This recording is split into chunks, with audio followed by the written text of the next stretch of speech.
अस्सलाम वालेकुम प्यारे बच्चों। हम पढ़ रहे हैं स्टोरी। इसका नाम है पापा जीज मौत, written by Arundhati Roy.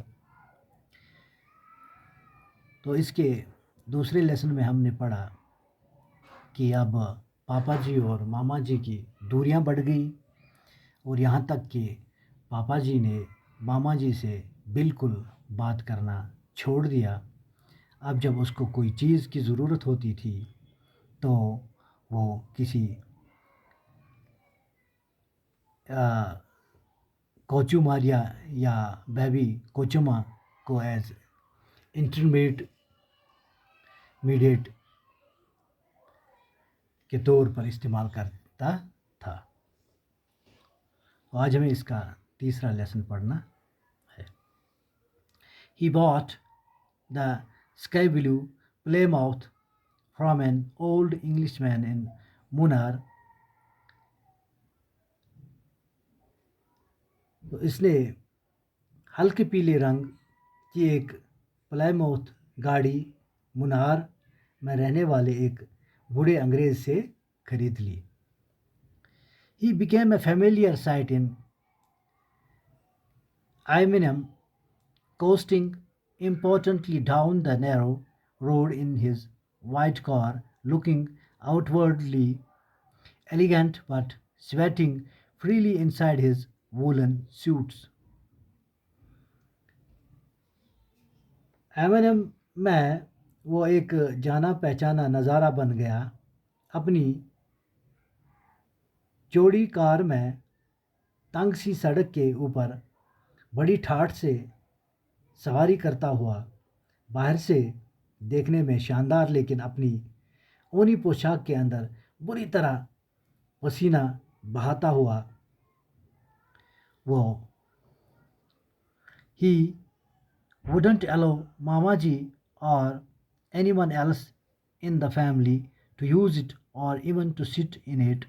The Plymouth was Papaji's revenge।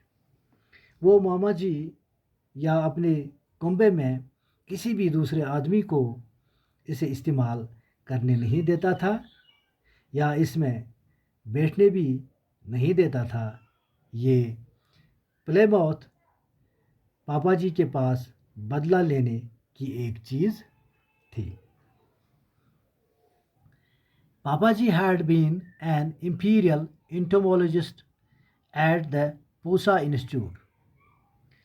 पापा जी पूसा इंस्टीट्यूट में एक इम्पीरियल इंटोमोलॉजिस्ट यानी माहिर हशरियात था। After independence when the British left his designation was changed from imperial entomologist to joint director।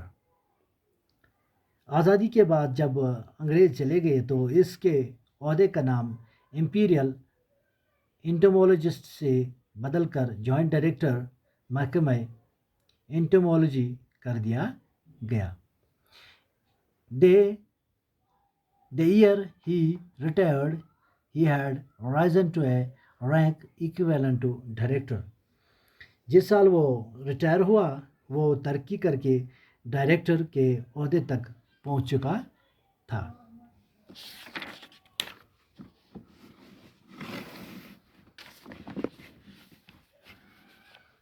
His life's greatest setback was not having had the mouth that he had discovered named after him।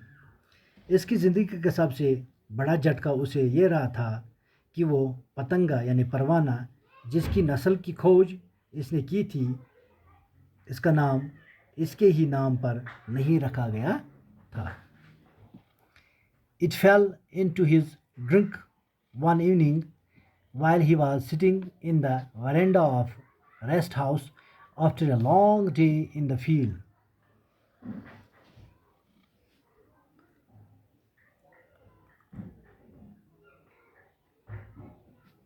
एक इसकी नौकरी वाले दिनों के दौरान एक शाम जब वो खेत में लंबे दिन भर के काम के बाद रेस्ट हाउस के बरामदे में बैठा हुआ था तो ये पतंगा इसके शराब वाले प्याले में आ गिरा था।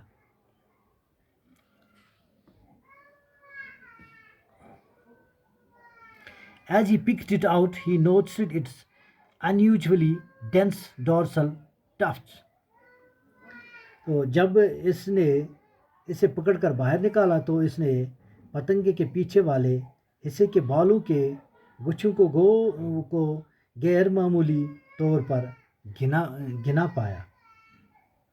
He took a closer look with growing excitement. He mounted it, measured it, and the next morning placed it in the sun for a few hours for the alcohol to evaporate. तो इसने इसे और ज़्यादा गौर से देखा।